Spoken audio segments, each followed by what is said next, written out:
David DeGuzman inside the NBC4 Digital Center for the latest edition of the NBC4 Sports Digital Roundtable. Ohio State football non-conference is over and Big Ten play just about to begin. And here to help me break down this weekend's game between Ohio State and Michigan State, we're bringing the crew, Whitney Harding, Joe Nugent. Guys, as we look to Big Ten play, Ryan Day said one thing, well, he said a lot of things that were interesting, but one thing that stuck out to me, I don't feel good about anything. Nobody should feel good about anything. That was the quote of the day for me. Yeah. How are the Buckeyes approaching this one, guys? Yeah, I think that was the quote of the day. No complacency, that's for sure.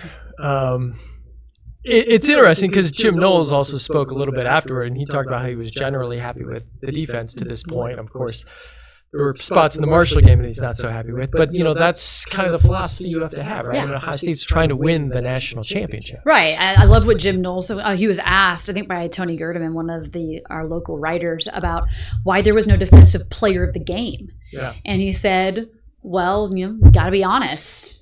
There were some guys that graded out champions, but nobody was a silver bullet play of the game." And you've got to somehow, when you're just just beating teams by so many points, find a way to stay under the guy's skin and to keep pushing them because, yeah, there's that end goal, but that seems so far away.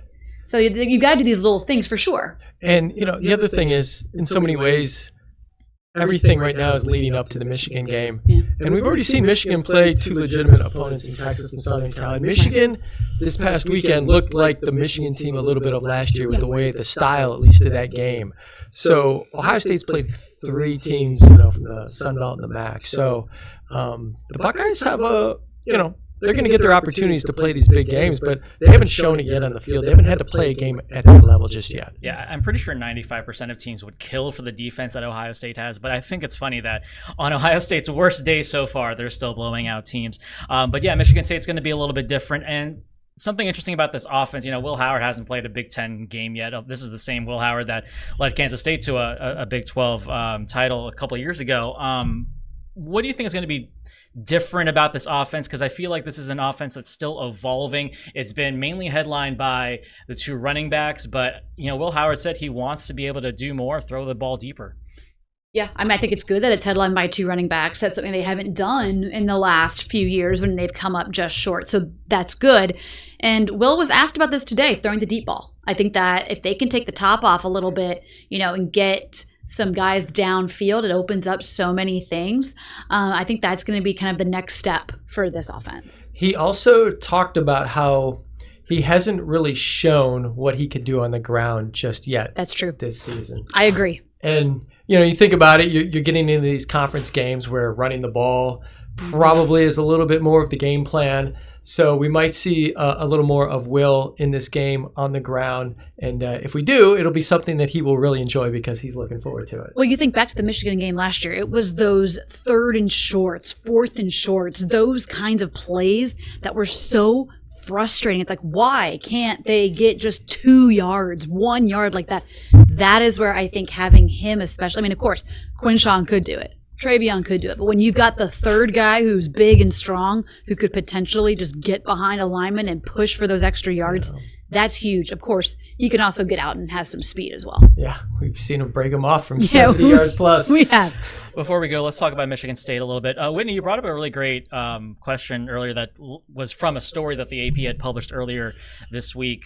Tell us about that, just kind of humanizing the Spartans a bit, even though it's the Buckeyes' next opponent. Yes. So one of their defensive backs who actually played at Cincinnati, Orion Smith, he is right now 21 years old and has become the legal guardian. He is raising his 5 siblings. His mother passed away about a month ago from breast cancer. She was diagnosed last year, and that's why he left Cincinnati. He's originally from Detroit area. He moved from UC back to Michigan so he could help her take care of the siblings, and now he's on his own.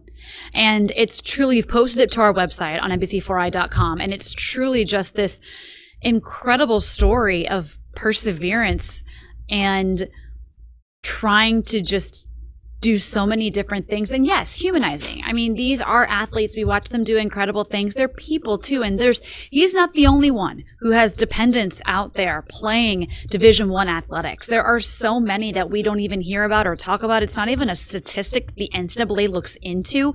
And I think that this is something where this is what NIL in so many ways is all about. Because thanks to NIL and a GoFundMe, he and his siblings at least have a house right now.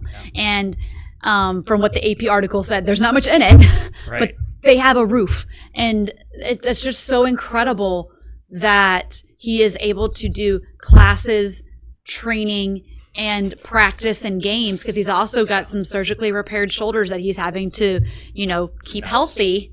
Talk about weight on your shoulders, Right. pun intended. I mean, it's truly incredible what he's doing. Incredible story. Go ahead, Joe. No, I say he's number 19. Yes. So you can keep an eye out for him. He's played, in several games this year. Whether or not he starts or not, that's a separate question. But certainly, you'll see him out there on Saturday. It's a great story. But Joe, the Buckeyes still want to beat him. So for sure. And Michigan State, they already have a Big Ten win under their belt, a road win at Maryland already this year. They're coming off that loss to Boston College. But what kind of challenge do you think the Spartans might present on Saturday?